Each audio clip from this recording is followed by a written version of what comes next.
Welcome to the system. I'm an architect. Where others see problems, I see the system. A message arrives. It seems brief, a question, a request, a complaint, or just a single sentence waiting for a response. Then another message arrives, followed by an email, a form submission, a phone note, a social media notification. Each one seems small, but small things don't disappear. They pile up. People often think things get delayed because of a heavy workload. They're wrong. Busyness is just a superficial excuse. The real problem is that no system knows which request is still pending. One customer messages via WhatsApp, another sends an email, yet another fills out the form on the website.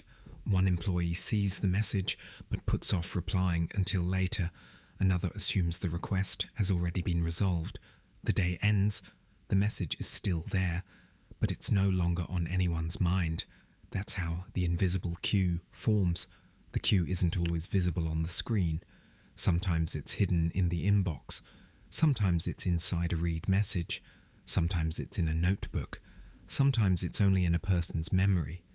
Every request without an owner is added to this queue. Every task with an unknown status adds to the queue. If a system knows what has started but doesn't know what has been completed, it isn't working, it's merely moving. Movement and progress are not the same thing. Hundreds of messages can be answered in a business, yet the most important request can still be forgotten. A team can work all day, yet no one may be able to say which task was actually closed, because the human eye loves movement. The architect seeks the result. In log 016, we examined when a system begins to respond.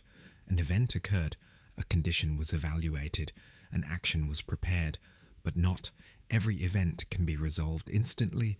Some events must reach a person, some await information, some are transferred to another system, and some simply remain open in silence. Generating a response is easy. Tracking a result is more difficult. Sending a notification is not the solution. Creating a task is not the solution. Forwarding the message to someone else is not the solution either. All of these merely generate activity. The solution is being able to prove at what point the request was completed. That's why the architect doesn't view a message merely as text. They view it as a request entering the system. Every request has a source. It has a subject. It has a priority. It must have an assignee, and most importantly, there must be a closure condition. Without a closure condition, the task is never truly finished. It simply disappears from view. People categorize messages as read or unread. For systems, this is not enough. It may have been read, it may not have been understood, it may have been answered, it may not have been resolved, it may have been forwarded to someone else. It may have been left unclaimed. The true status of a request is more complex than a small icon on a screen. That's why, to resolve the invisible backlog, we must first consolidate all incoming requests at a single entry point. WhatsApp, email, forms, social media, or phone. The sources may vary, but the question the system asks is the same. What is this request? Who does it belong to? How long can it wait? Under what conditions will it be considered closed? Setting up automation without answering these 4 questions only accelerates disorganization. A message that reaches the wrong place faster does not become part of the right system. More notifications do not necessarily mean more control. Sometimes a system's primary task is not to provide an answer. It is to make the unclaimed visible. Because people cannot complete tasks they don't know belong to them. A system, however, can assign responsibility. It can separate a request from its source. It can classify its content. It can determine its priority.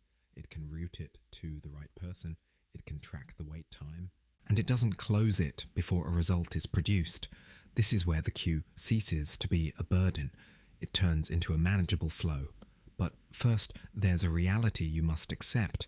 No request you thought was lost has actually been lost. There simply wasn't a system to track it.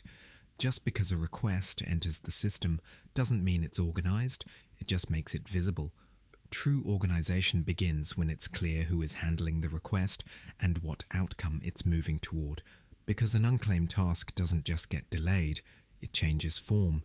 First, there's a brief wait, then it turns into a forgotten detail, later it turns into customer distrust, team stress, and a loss of the system's reputation. People often think that big problems stem from big mistakes. They're wrong. Some big problems stem from small requests that weren't claimed in a timely manner. That's why the architect doesn't just assign a name to every request, he assigns responsibility. Assigning responsibility isn't just about writing a person's name down. It's about determining who has the request, how long it's been there, and under what circumstances it will be passed on to someone else. Even if a task is assigned to just one person, it can still be unclaimed, because assignment isn't the same as ownership. Ownership means leaving a trail all the way to the outcome. A customer asks for a price, the request goes to the sales team. The sales team responds, but the customer doesn't follow up. Is this task closed? No, only the initial response was provided. A technical issue is reported. The support team begins an investigation. The issue originates from another department. The request is transferred. Has this task been resolved? No, it has merely changed direction. This is where the most common mistake systems make comes to light. They mistake the action for the result. The system records the action, but it keeps the result separate, because the status of a request cannot be described with a single word. It might be new, it might be under review, it might be awaiting information, it might be dependent on another system, it may have been answered, but it may not have been verified yet, it may be completed, but the customer may not have accepted the result. These distinctions aren't unnecessary details, they are the true map of the invisible queue. If statuses are ambiguous in a system, people make their own interpretations. One employee says it's complete, another thinks it's still open. The customer, meanwhile, believes no one is paying attention. The same request begins to exist in 3 different realities. A good system maintains a single reality. The actual status of the request is the same for everyone. That's why the closure condition is the most important decision. When is a task considered complete? When the message is sent, when a response is received, when payment is made, when delivery is complete, when the issue doesn't recur, when the customer approves the result, when the closure condition isn't defined, people take the task off their radar. The system, however, considers it complete. That's why the architect looks for proof before closing a task. A response, a delivery record, an approval, a result, sometimes silence, indicating that no new issues have arisen for a certain period. The proof varies for each process, but every record closed without proof is a shadow that could reopen in the future. Priority is similarly misunderstood. The loudest request is not always the most important one. The newest message may not be the most urgent task. A silent customer may pose a greater risk than one who writes repeatedly. The architect does not assign priority based on the volume of the request. They assign it based on its impact. How many people does this request affect? How long can it wait? If delayed, which chain of operations will come to a halt? If left unresolved, what trust will be lost? Once these questions are answered, priority ceases to be a personal judgment. It becomes the system's decision. However, the system should not solve everything on its own. Some requests can be automatically classified. Some can be routed directly to the right person. For some, a ready-made response can be prepared, but some requests require human attention. Because not every problem is data. Some are context, some are intent, some are the weight of an unspoken sentence. Good architecture doesn't remove the human from the system. It places the human in the right spot. The machine handles the repetitions. The human understands the exceptions. The system monitors wait times. The human interprets the meaning. The architect does not pit these two against each other. He connects them. This is how the invisible queue is resolved. Every request enters a single flow. The source is preserved. The subject is understood. The priority is determined. The person responsible becomes visible.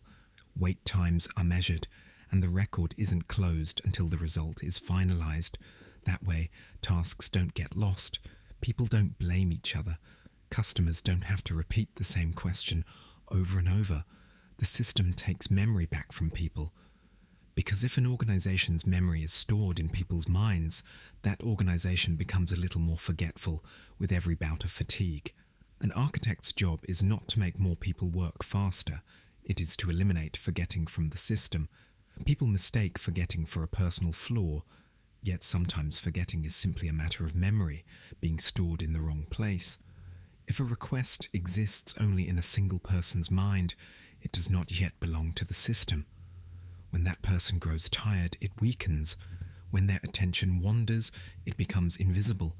When they leave, the past may vanish along with them. The architect does not take memory away from people. It frees people from a burden they cannot carry. Because people exist to make sense of things. The system, on the other hand, exists to ensure nothing is forgotten. To untangle the invisible queue, all inputs must first be translated into the same language. A WhatsApp message, email, form submission, phone note, or social media notification may come through different channels. But the moment they enter, they must all be transformed into the same set of questions. What is being requested here? Who should handle this? How long can it wait? Under what conditions will it be considered resolved? If there are no answers to these questions, there is communication, but no process. The architect first sets up the entry point. Every request leaves a trace the moment it arrives. The source is preserved. The time is recorded. The subject is determined. Then responsibility is assigned. But responsibility is not just a name. It is a commitment. It is a visible link showing that the request is no longer unclaimed. The system preserves this link. If a request is transferred to another person, it carries its history with it. Information about who viewed it, who responded, what was expected, and why the direction changed is not lost, because a good system protects not only the workflow, but also people's patience. Then time comes into play. Not every open task has to move at the same pace, but no open task should be forgotten in silence. If a request is pending, the system must know it. If the wait drags on, it should be made visible. If the person in charge cannot respond, an alternative path should be prepared. If the critical deadline has been exceeded, it should not remain silent. This is where automation does not replace humans. It stands guard during moments humans cannot see, but it never makes the final decision on its own. Because some requests carry more than just words. A customer might not just be asking about price, they might be seeking trust. An employee might not just be asking for help, they might be saying they feel unheard within the system. A machine can classify text. The architect ensures the human is in the right place so that meaning isn't lost. The architecture of the solution must do three things at once. It must not forget. It must make accountability visible. It must prove the result. When a request is answered, the system shouldn't shut down immediately. It must verify whether the response has led to a resolution. If a quote was sent, did the customer see it? If a technical procedure was performed, is the issue truly resolved? If a product was shipped, was it delivered? If information was requested, was a response received? Because appearing to be complete is not the same as actually being complete. An architect doesn't close records just to make them look good. They keep them open to accurately reflect reality. This approach isn't just for businesses. Promises made within a family, decisions made within a team, tasks pending in a project. All of these can create invisible backlogs. Most problems don't become burdensome simply because they exist. They become burdensome because they're left unaddressed. A system's purpose isn't to control people. It's to keep people's promises, the responsibilities they've taken on, and the pending outcomes visible. When such a system is established, the number of tasks doesn't decrease immediately, But uncertainty decreases. People know what's clear. It becomes visible who is handling what. Pending tasks don't quietly rot away.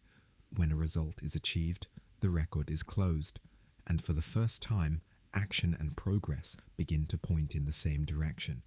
The architect's solution doesn't have to look complicated.